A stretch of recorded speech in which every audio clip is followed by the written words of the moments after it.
Light-Paws, Emperor's Voice, has a new card that's not even out yet, and there's a very bad picture of it right here, and that's all we know so far. Apparently, people don't know how to take pictures with 21st century cameras anymore. Anyway, the source that leaked this kind of information usually pretty reliable, and if it's not reliable, well, here's to a good time. The point of the deck that I've concocted here is pretty primitive in today's Commander society, Voltron. That's right, the original big bad Commander damage hitter. We're going to use Light-Paws' ability to find and attach all our low mana value auras to itself when we cast another aura spell. Now, before we jump in, make sure you comment your own deck list to see it as your very own deck guide video, and subscribe to the channel, and make sure to go to the TCGplayer affiliate link in the description below to find all the cards you'll buy for your next deck. Okay, first things first, we need to form Voltron. We need to make Light-Paws big, and here are some ways we can do just this. We got Hyena Umbra and Battle Mastery, a couple classics here with a bit of totem armor from Hyena Umbra to add a little extra layer of protection in first strike, and Battle Mastery always kills it with the not too shabby double strike as well. It's gonna get scary up in here. Angelic Destiny and Daybreak Coronet. Enchanted creature gets +4/+4, flying, first strike, and is an angel in addition to its other types. When enchanted creature dies, return Angelic Destiny to its owner's hand. Oh, wow, that's a ton of things. I've played against this card, and it is no joke. Very hard to get rid of. And Daybreak Coronet is a cheap way for gaining +3/+3, first strike, vigilance, and lifelink. Huge buffs on these, and don't forget, if we can cast them, we can go find another aura and attach this kind of stuff directly onto our commander. Flickering Ward and Spirit Mantle. These will both give our commander amazing protection from the elements. Colors and creatures can't be overlooked, especially when our opponent is facing down a giant commander damaging creature. Lightning Greaves and Swiftfoot Boots, gotta have these classics, a couple of the fastest ways to protect our commanders, and such good value, must-haves for this deck. Armored Ascension, +1/+1 for each planes we control, and flying. I think yes for this mono white deck. Easily stack those planes for the greater good. Mantle of the Ancients. This gives our commander +1/+1 for each aura and equipment attached to it, plus it returns any number of auras from our graveyard attached to enchanted creature. Pretty darn slick and scary too. Eidolon of Countless Battles, Ethereal Armor, all that glitters. These do a very similar thing as Mantle of the Ancients by giving our commander +1/+1 for each aura and or artifact we own. And with a third of the deck being enchantments, these will grow very, very quickly. Watch out, opponents. Helm of the Gods, and this does the same thing as those last ones, but it's an equipment form. Timely Ward, Indestructibility, and Shielded by Faith. Now, if our big ol' scary commander isn't scary enough, how about we make it indestructible? Nothing makes opponents say, "I'm gonna poop my pants," more than having an indestructible commander that has lethal damage on them. Okay, the average mana value of this deck hovers around 3. That being said, I think it's important to have these 5 cost reducers to help out White's lack of good ramp and card draw. The faster we can cast our auras, the faster we can win. Danitha Capuchin, Paragon, Starnheim Courser, and Transcendent Envoy. Some very fine creatures here, reducing our costs by 1 and giving some blockers if we need them. Hero of Iroas and Starfield Mystic. Same thing here, but these ones grow when enchantments enter or leave the battlefield, respectively. Card draw is always important, and it's hard to do in white. Luckily, there are a few auras that draw us a card when they enter, giving us a double win for making Light-Paws bigger or keeping something at bay.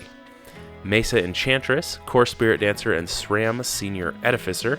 All Enchantress effects, drawing us a card when we cast enchantments, super duper nifty, and don't you dare think of taking these out, these are very key to making this deck run smoother. Angelic Gift, chosen by Heliod, and Rune of Sustenance. These grant Light-Paws some sort of small buff and draw us a card, and don't forget that triggered ability of Light-Paws either. We can search for these to draw a card and buff it if we need to, helping us get through our deck and searching for answers and stuff with Light-Paws ability. Sage's Reverie. This is a bonkers card, drawing us for each aura we control that's attached to any creature, plus it gives a similar strength from before, giving it +1/+1 for each of our auras. Unquestioned Authority. Draw a card, gain protection from creatures, unblockable, commander, damage for the win.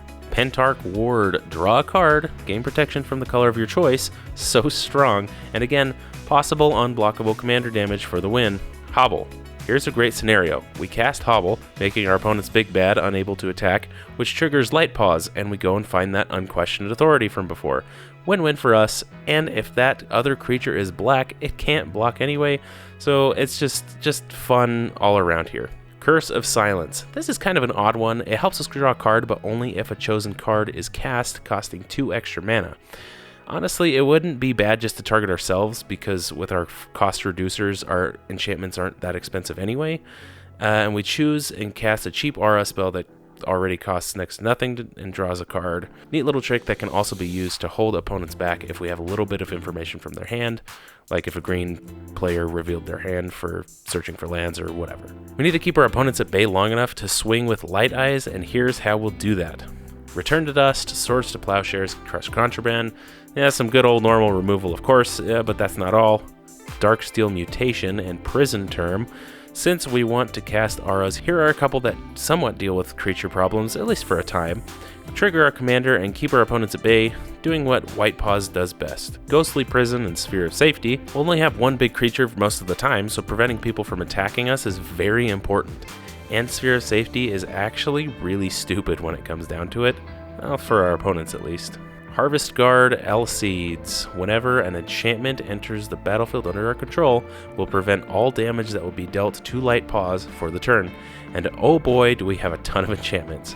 Good luck dealing with this, peeps. Aura of Silence. Slow some opponents down for a bit and have a backup utility of destroying an artifact or enchantment. Plus, it's an enchantment that helps build our Enchantress things on the board. Winds of Wrath and Mass Calcify. We don't want to lose our one big creature, so these 2 board wipes help prevent that from happening, guaranteed. Just in case things go wrong and we need blockers, we've got some creature creators here. Ajani's Chosen and Archon of the Sun's Grace. Whenever an enchantment enters, create a neat little creature. With all White-Paws triggers, these will go nuts. Sigil of the Empty Throne. This does the same thing, but only on cast. And Hallowed Haunting. As long as we control 7 or more enchantments, creatures we control have flying and vigilance, plus whenever we cast an enchantment spell, it gives us spirits with this creature's power and toughness are each equal to the number of spirits you control. It's not a spirit deck, but those spirits will start to multiply and get better as we cast all our enchantments.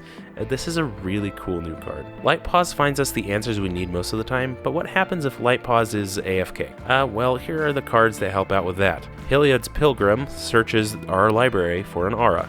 Again, not usually needed, but you never know. Auramancer and Ironclad Slayer, these retrieve an enchantment or an equipment from the graveyard if they've been dealt with in some way. Yeah, very neat. And Nomad Mythmaker does the same, but the Aura Graveyard Recursion is on a stick. Plus, it grabs any aura from any graveyard, and then you control it, making Light-Paws even bigger, probably. Now we've got some extra help, because you know for sure we're probably going to need this. But there's only a couple things here. Duelist's Heritage. This is an underplayed card, and I wish it saw more play. When anything attacks, you just give it double strike. It's that simple. It's so much fun. I've died to this, I think, multiple times. Thanks, Corbin. Sigarda's Aid. It lets us cast our aura and equipment spells as though they had flash. What a strong effect. And finally, we have Umbra Mystic. Isn't this the most hiddenest card you've ever seen if you saw one? She gives our attached auras totem armor.